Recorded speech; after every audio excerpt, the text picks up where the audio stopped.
Jadi Clement ini mendirikan TES, The Entrepreneur Society. Yes. Nah, TES itu apa? Naik kelas sesuai dengan kurikulum yang kita bagiin di TES. Nah, itu menarik tuh, ada kurikulum. Oh iya Nah, dong. coba lu jelasin secara singkat deh, kurikulumnya tuh apa? Itu bagaimana meng-create tim ya, ini penting. Karena banyak pengusaha yang bingung nih, gitu. Gimana sih timnya? Teman-teman banyak yang nanya. Lanjut. Kalau aku hobinya tuh kita bisa bikin bisnis, terus bisa bikin timnya tuh naik gitu loh. I see. Jadi ngelihat mereka bisa sejahtera, bisa hidup gitu ya. Aduh, itu Agree. Itu kayak udah kebahagiaan yang ultimate. Nah, itu gue juga seperti itu. Oke, kembali lagi ke acara What is Your Living Stone?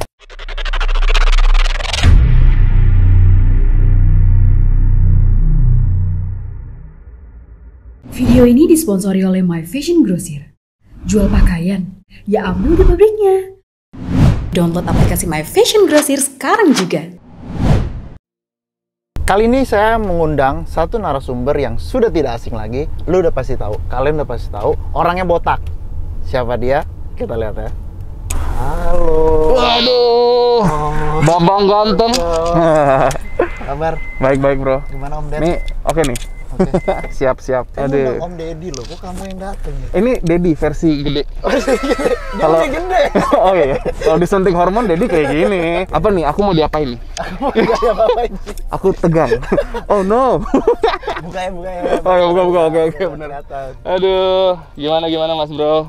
Aduh. Saya disummon ke sini mau diapain nih? Mau dibawa kemana nih saya?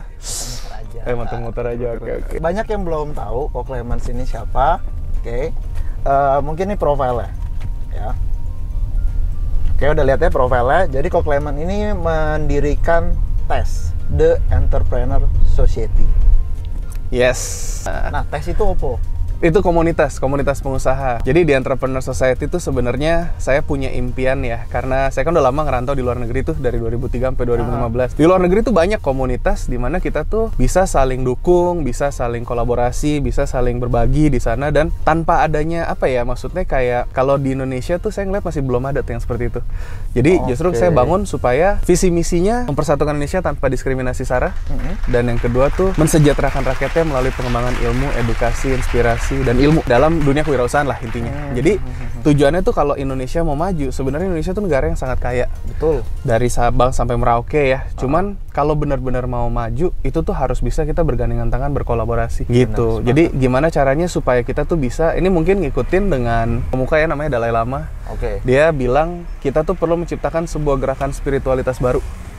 Di mana bisa bergerak secara paralel dengan agama, karena agama kan sudah sangat-sangat kental ya. Betul. Jadi supaya orang-orang yang punya etikat baik tuh bisa bergabung di dalam. Nah, harapannya entrepreneurship ini kan adalah new way of life.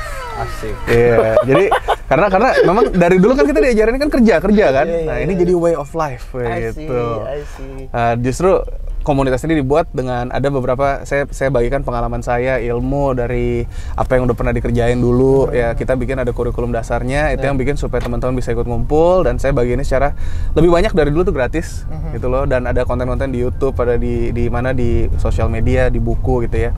Cuman tujuannya tuh sebenarnya biar komunitasnya membesar dan nanti kita sama-sama bisa saling kerjasama di dalam. Agree. Peluangnya banyak kalau misalkan kita bisa punya network yang sehat gitu. Jadi intinya lu tuh mewadahi, membuat network kan? Betul. Ya kan, karena yang paling penting emang dalam bisnis tuh gue juga ngalamin. Gue di rumah aja, di kamar aja baca buku tok gitu ya. Ya agak lebih susah ya dibanding gue networking dan lain. Networking jauh lebih mudah. Dan lu melalui tes ini memfasilitasi tersebut kan secara tidak langsung. Betul. Justru tujuannya memang itu karena sebenarnya waktu dulu balik dari sana, balik ke Indonesia nih belasan tahun kan tinggalin teman-teman SMA udah pada hilang segala macem, nggak punya teman di Indonesia. Ini copy paste dari bisnis model yang dulu dikerjain di Australia. Dulu bikin komunitas anak rantau, singkatnya, terus dari situ bisa bikin banyak bisnis harapan tuh, jualan kartu telepon, dari terus habis gitu pokoknya menjawab permasalahan mereka lah. Jadi solusi dari mereka. Jadi kartu telepon, terus bikin kos-kosan, bikin tour travel, sampai akhirnya bisa jadi ada property advisory firm, sampai dan ini dan itulah intinya ya. Nah justru kalau di Indonesia kita bisa punya teman-teman banyak pengusaha, pasti akan terjadi sesuatu deh, nyari peluang mah pasti bisa. Minimal dari reseller, dropshipper kalau baru mulai, atau bisa juga mungkin jadi nanti perusahaan jasa yang mendukung mereka seperti yang gue bangun sekarang. Gue ada beberapa unit bisnis kan khusus untuk membantu, mensupport pengusaha Indonesia supaya bisa naik kelas sesuai dengan kurikulum yang kita bagiin di tes. Nah itu menarik tuh, ada kurikulum. Oh iya Nah, dong. coba lu jelasin secara singkat deh, kurikulumnya tuh apa? Kurikulumnya tuh sebenarnya kurikulum dasar tuh ada 4, 6, dan 8. 4, 6, 8. Ya, 4 ini mindset, ini 4 esensi kewirausahaan. Oke, ini gue udah sering bahas juga. Pulang Mau dibahas juga nih? Gak usah, udah hafal. Oke, siap. Mantap. Peluang ada di mana-mana, itu dia. betul. Terus apa lagi ayo? Kedua adalah Kita tes kita kakak harus Kokois. memberikan value dulu gitu. Kita harus solve problem. Tuh. Bukan nyari duit dulu. Itu juga gue sering bahas sih, ngasih tahu gitu loh. Tuh, fokus Kita- bantu orang lain. Benar gitu loh. Ketiga adalah aku lupa lagi. Jual barang orang lain dulu, Bro. Oke, tes ombak. Bahasa gue tuh Sampai tes ombak. tes ombak. Jual barang orang lain sampai kita bisa ciptain brand kita Oke. sendiri. Keempat adalah Diuji. Babang Andre Kokois. Modal. Oke, modal itu penting tapi bukan suatu Betul sekali, Keharusan. bukan satu keharusan. Ya itu cuman sebenarnya kalau kita bahas modal itu tuh lebih ke arah modal orang biasa mikirnya cuman finansial. Tapi sebenarnya tuh kayak kita punya kemampuan otak, ide, otot, waktu, itu semua kan modal kita. Jadi kalau misalkan emang nggak ada duit, ya bisa mungkin ngikut dulu sama orang asal kita punya ide atau mungkin apa bisa kita ciptakan sesuatu, cari investor. Atau bisa juga nanti kita punya ada produk, kita jago jualan, kita jualin produknya. Itu bisa masuk sampai equity tuh. Oke. Jadi sebenarnya bisa sampai itu tergantung negosiasi dan pengalaman. Oke. 4 Gitu. berbahas tentang mindset. Mindset. 6 itu berbahas tentang 6 ini tuh adalah 6 kelas. Jadi setiap pengusaha pasti akan ngalamin 6 kelas ini. kelas 1 apa? Kelas 1 tuh waktu masih palu gada, omset belum stabil, masih cari jati diri. Oke. SDM semua serabutan. Masih. Kelas 2 udah mulai mengerucut, misalkan fashion, kopi, F&B, ya kan? Tapi tetap omset belum stabil tuh. Hari ini jualan, besok nggak. Banyak toko online yang baru terjun mungkin kayak gitu. Nah, jadi masih nyoba-nyoba jualan tapi udah tahu nih fashion tapi belum stabil. 3 itu kalau udah punya omset stabil. Udah Oke. bisa punya pegawai kelas awal, admin, I see. OB, mungkin kayak yang jawabin hi sis, ya kan? Gitu. Kalau kelas 4 itu 4. kalau kamu udah mau mikir kayak scale up-nya nih. Jadi kalau contoh restoran atau toko, kamu udah punya mau bikin berapa cabang, di setiap tokonya udah punya middle level management. I see. Jadi kayak supervisor, manager gitu ya. Kelas 5 upper level management, kelas 6-nya exit, mau di franchise, mau di apa ya istilahnya mungkin nanti ditembak dana, venture capital, mau merger, akuisisi, mau macem-macem. Oke, terus mau yang dibawa kemana? 8 apa tuh? Kalau udah mau nyampe ke kelas 6, setiap perusahaan tuh ada 8 core intinya. Kalau ini nggak kuat, salah satu ada yang lemah, biasanya nggak nyampe kelas 6. Apa tuh? Pertama mindset. Catat ya semua. Mindset, why-nya nih. Kalau ngomong sama ini kan biasa why, cie gitu. Sama Babang Kokois. Ini udah 11-12 sama si Simon Sinek. Oh iya, set. Iya, pokoknya why. Karena gini, kalau misalkan why-nya misalkan, contoh deh, banyak pengusaha-pengusaha mungkin kalau teman-teman ngelihat dari orang tua ya, ada yang bilang, udahlah om cukup segini aja, udah bisa sekolahin anak-anak ke luar negeri, udah. Berarti bisnisnya mungkin stuck di kelas 4, kelas 5, omset udah bagus, udah cukup lah om dagang, ya misalnya Tanah Abang, 1 toko, udahlah cukup. Tapi setiap hari, sepanjang hidupnya masih harus datang ke toko. Tapi omsetnya gede, ya udah cukup lah om segini misalkan gitu ya. Mindset. Atau ada juga kalau misalkan semuanya bagus, tapi ada yang ini, saya ngeliat dulu di Melbourne, saya pernah cerita, itu ada satu restoran Chinese dari saya datang 2003 sampai 2010 2011 tuh masih rame banget. Gila, itu udah legend lah. Hilangnya tuh apa? Taruhan di Crown Casino. Taruhannya restoran, bray, taruhan bisnis gitu. Itu keren banget sih. Keren banget, kacau itu. Jadi bisnis yang jalan dipakai buat taruhan, dijudiin, mindsetnya salah kan? Hilang. Nah, jadi ya kayak judi, narkoba, apa segala macem gitu kan. Itu mindset perlu. Nah, terus yang kedua salesnya, penjualannya mesti bagus. Kalau nggak ada penjualan ya percuma mau ngomong mau bayar pakai apa gitu. Branding, marketing, PR. Terus presensi dunia digital, online integration. Oke. Terus ngomongin sistemnya lah, business automationnya seperti apa, struktur organisasi, job desk, job spec, workflow, apa segala macam, SOP. Terus leadership, culture. Kalau nggak ada culture-nya juga percuma. Jadi misalkan nih semuanya bagus, datang ke restoran makanan semua enak gitu ya. Tapi ngelayaninnya kayak makan apa nih? Makan. Ini bapaunya dilempar di dapur, nggak mungkin kan gitu kan? Ya itu leadership. Nah, terus sama finance, keuangan. Keuangan kalau nggak beres juga sama. Betul. bikin bisnis gede tapi bocor di mana-mana. Nah, Wah, itu nggak bisa kelas 6 percuma. Karena kan mau kelas 6 tadi pasti kan ada audit, pasti ada ini. Audit keuangan, audit sistem, apa segala macam bisa sampai ke ISO. Yang terakhir 8 tuh exit strateginya. Mau dibawa kemana bisnisnya? Mau IPO, itu pasti ada standar sendiri. Dari target omset, dari target sistem, auditnya segala macam, dari legalitas, dari apa. Mau merger akuisisi, itu sama. Pasti ada feasibility study juga. Mau ngomong gitu kan. Kira-kira nih misalkan kamu kuasai Jakarta nih, restoran gitu ya. Sekali lagi contoh restoran atau toko. Tapi pengen nyebar ke Indonesia Timur. Mungkin bisa aja nanti diakuisisi sama grup besar. Daripada 100% dari 1M, omset kamu misalnya 1M 100% ya saham kamu. Mendingan 50% tapi dari 1T misalkan. Jadi kalau kita ngomong kayak gitu, exitnya mau dibawa kemana? Kebanyakan orang-orang bikin bisnis di Indonesia tuh mereka nggak ngelihat mau dibawa kemana sih bisnisnya. Kalau, nah ini dia nih. Ini gue belak-belakan aja ya langsung ya. Ajar. Nah, lu selalu ngomong why, ya kan? Tadi pertama adalah kita harus solve problem. Yes. Oke. Itu visi yang udah kita tanemin dari awal. Yes. Tapi akhirnya kok lu ngajarin exit gitu loh. Exit kan keluar. Sekarang gini. Kalau kita ngomong tujuan kita berbisnis itu apa sih? Ya itu tadi kalau gua sih, gua mau solve something. Ya. And then kalau emang kita proven benar ide kita bener ya gitu ya. Itu akan sustain, akan make it strong gitu loh. Betul. Exit itu sebenarnya tuh maksudnya gini. Suatu saat ini exit yang paling general dan seluruh manusia akan ngalamin, kita akan exit dari dunia ini. Oke, agree.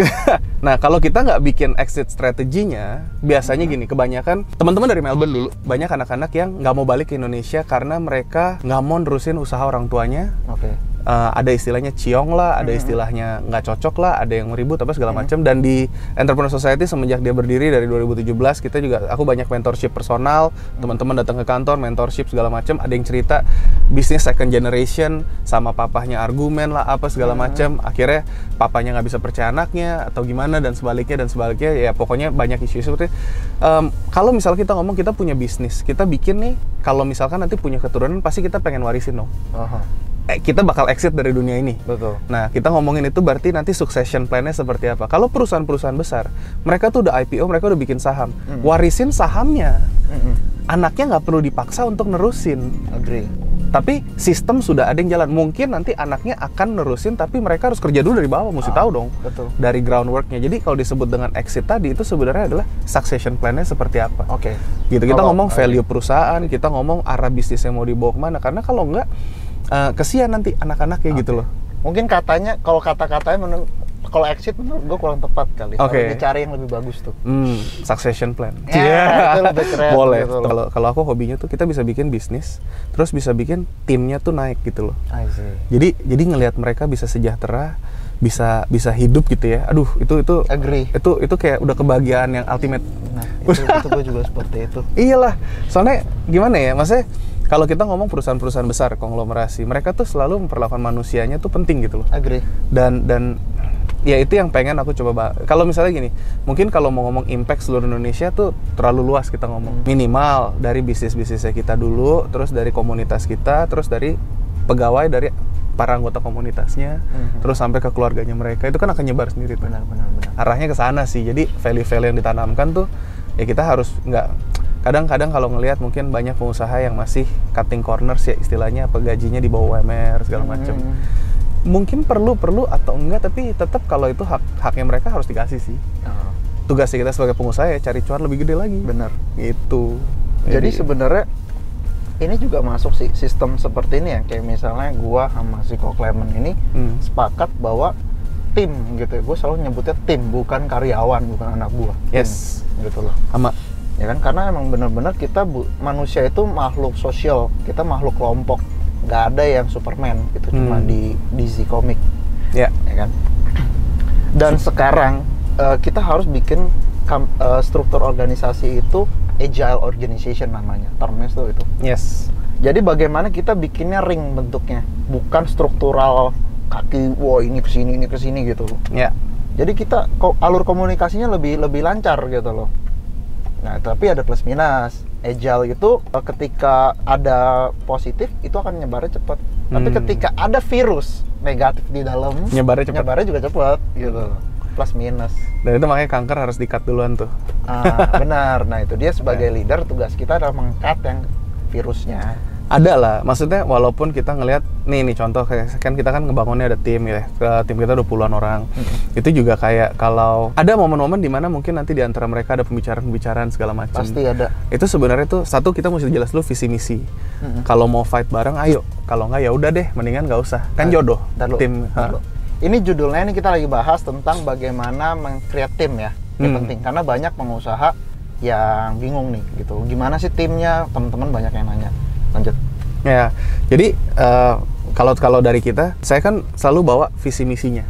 Ini saya ngikut dari Astra. Astra tuh kasih satu dulu bagus banget si Opa William. Itu tunas. Ini kita lagi bangun satu tunas pohon nih. Kita sebagai tim awal kita harus jagain dari kehujanan, kepanasan. Kita harus pupukin. Kita yang harus sacrifice mungkin berkorban. Tapi pada saat ini nanti sudah jadi pohon yang rindang, itu jadi tempat yang nyaman buat orang-orang yang pertama juga bangun dan semua orang yang ada di situ udah nggak kena panas lagi, nggak kena hujan, nggak kena angin karena udah terlindungi gitu. Jadi kita harus sama-sama pas lagi tim kalau kita ngomong awal-awal teman-teman pengusaha lagi bangun, timnya ini harus bisa satu hati satu visi dulu. Kalau nggak susah nih, akan very tough. Apalagi kalau kemarin kita sempat partner saya si Jordan Susanti dari Hello ya, itu dia yang agensi kita, dia bilang gitu loh, kita tuh sebenarnya satu-satunya hal untuk yang menghalangi percepatan pertumbuhan perusahaan itu kalau politik sama drama di kantor. Iya benar. Jadi kalau kita bisa, kalau memang udah ada virus yang kayak gitu, kita cari nih biang provokasinya siapa. Kalau emang misalkan nggak bisa dikonversi, ya udah mendingan jalan masing-masing deh, gitu loh. Daripada nanti seluruh timnya hilang, akhirnya kita mesti rebuild lagi, gitu. Leadership saya selalu bilang gini sama tim kantor juga. Ini bahasa Inggris ya. Itu everyone is replaceable, termasuk saya, termasuk partner, semua tuh bisa tergantikan, semua orang bisa digantikan. Jadi kita bikin sistem di mana kita tidak bergantung sama orang, tapi I treat people as indispensable. Jadi saya nggak buang-buang orang gitu loh. Tapi kan loncat-loncat nggak apa-apa ya? Nggak apa-apa. Habis nyambungnya ke sana. Ini penting banget. Karena kayak gue juga ngalamin gitu. Ada beberapa orang yang emang nggak bisa itu karena udah karakter agak susah gitu loh. Bisa sih kalau gue kayak kita hipnoterapi dia. Ya kan sekarang. Dedi dong. Tapi ya intinya gitu. Kalau gue tuh ada 4 term. Ya. Pertama tim itu harus love dengan company. Itu nomor 1. Dan bagaimana dia love ya kita harus menciptakan joy and trust. Kedua dia harus punya attitude yang bagus. Ini kita ngomong karakter. Ya, kalau dia love tapi karakternya jelek juga susah, ya. Ketiga adalah dia bisa upgrade skill dan dia mau dan bisa. Ya. Keempat, upgrade tanggung jawab. Selesai, naik deh sama levelnya. PR-nya kadang ada yang nggak mau upgrade.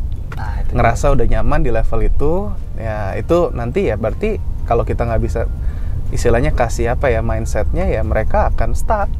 Nah kalau mereka stuck justru plus minus ada yang bagus kalau misalnya kita bisa bilang nih teman-teman kamu masuknya sama tapi posisinya udah naik nih, kamu nggak mau apa kamu cukup puas dengan gini aja gitu kan bisa. Tapi ada juga yang nanti negatif gitu kan masuknya bareng-bareng kok dia naik duluan, wah itu ya udahlah. Makanya kalau gua nih di kantor ya ke tim gitu ya bilang hati saya gitu loh, ketika kita makin besar kalian pemimpinnya.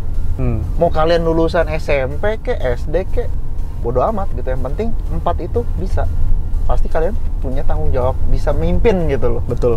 Mau bawaan kalian nanti S3 ke S2 ke ya bodo amat gitu loh. Karena saya benar-benar harapan saya kita maju sama-sama nih gitu. Kita naik sama-sama, kalian nemenin saya berjuang di sini gitu. Yes. Saya kayak nggak rela gitu loh kalau misalnya tiba-tiba ada orang baru dia S3 atau profesor gitu kan, jadi atasan kalian, belum tentu love-nya gitu ya. Makanya 4 itu loh, kalian tim, teman-teman pengusaha semua, itu term yang saya pakai 4 gitu loh. Jadi kayak benchmarknya itu sih gitu loh. Layak nggak nih dia naikin income-nya gitu kan, dapat bonus, layak belum gitu, layak belum dia naikin level gitu. Gitu. Mantap. Oke, sekarang tadi kita udah bahas tentang masalah tes itu apa. Ada 4, 6, dan 8. 4 itu masalah mindset. Oke. 6 itu masalah level kelasnya. 8 ada 8 elemen supaya kita naik ke level 6. Betul. Ya. Kalau gue sih kemarin sempat bikin kayak gitu juga, tapi lebih simple. Waktu itu gue biasa, pengusaha itu pasti punya 3 level, gue bilang. Pertama itu masih berkutat dengan penjualan nomor 1. Ya. Kedua itu tim, ketiga itu finance. Nah, finance kan ngakalin lah, duitnya udah banyak gitu loh. Ngakalin Cengli. nih, Itu kayak sebenarnya tadi kelas 1 sampai kelas 6 fokusnya beda-beda sih. Kelas 1, 2, 3 itu fokus kamu tuh 80% waktu kamu tuh pasti ngomongin sales. Betul. Apapun activity kamu cari duit deh. Mau kamu pakai branding, marketing, mau pakai digital marketing, apapun itu pokoknya cari duit. Nah, kelas 3, 4 kelas 3 ke kelas 4 itu ya itu ngomongin udah mulai sistem. 4, 5 tuh ngomongin bener-bener tadi untuk standarisasinya semua SOP segala macam mesti beres tuh. Ngomong sistemisasi. Nah, kelas 5, kelas 6 tuh tadi baru udah ngomongin tadi audit deh tuh. Dari kamu punya flow, dari kamu punya processing, dari kamu punya legalitas, dari kamu punya nanti pengembangan ke depannya seperti apa ya, dan itu keuangannya, mungkin ngomongin financial engineering, mungkin ngomongin nanti kayak kalau misalkan mau ke IPO mungkin ada window dressing dan sebagainya. Itu kan istilah-istilah terminologi yang untuk bikin pembukuan kamu tuh cantik lah di mata investor gitu. Oke, itu tentang Co-Clemens. Oke, sekarang segmen 1 ini gue mau nanya, apa sih yang menjadi tolak value pegangan lu gitu loh, dari lu ya mungkin dari sekolah di sini ke Aussie dan lain-lain gitu, yang menjadikan lu sekarang Botak itu keren. bukan itu. biar keren. Gak apa, biar santai bro, santai. Tegang soalnya, tegang. Apa nih? Value. Value-nya. Kalau value ya, justru karena sebagai anak rantau saya di sana mulai semua dari nol. Jadi tidak ada yang tidak mungkin, bahwa manusia itu mindset itu penting, di mana limit dari diri kita itu yang nentuin diri kita sendiri. Itu satu. Terus sama yang kedua, kalau kita bisa toleransi, kita tuh bisa, saya selalu bilang sebagai anak rantau itu nggak ada orang tua di sana. Jadi teman-teman sesama anak rantau tuh saling jaga, sakit ada yang saling jagain, nyari kos-kosan juga saling bantuin. Kedekatannya sampai sekarang nih, yang sofa bednya itu masih aku pakai sampai tahun 2010 tuh di sana. Itu sekarang bikin Poltek Bima di Cikarang. Itu jadi kayak masih temenan. Terus dulu bekas staff dari KFC itu masih temenan. Ada yang sekarang si Fan dia punya Singfutang Indonesia gitu kan. Jadi benar-benar kayak apa ya, maksudnya kita jaga relasi dan berteman dengan siapapun, kapanpun, dimanapun. Itu tadi value-nya sih. Karena kita nggak pernah tahu 5 tahun lagi tuh orang seperti apa. Dan jangan pernah ngejudge manusia tuh dari luarnya, dari kondisinya. Karena kondisi manusia 5 tahun, 10 tahun bisa berubah bro. Gitu. Dan kita harus bisa berteman yang tulus gitu loh. Bukannya cuma temenan karena mau ada niatnya apa, butuhnya apa. Karena kalau kayak gitu nggak bisa dekat juga, percuma gitu. Bisa, itu cuma friend of benefit gitu, bukan true friend. Friend with benefit. Topiknya itu loh. Tapi itu value-value yang saya pegang, bahwa kita hidup di dunia ini tuh cuman sebentar dan temporer. Jadi kasih lagu yang agak sedih. Asik.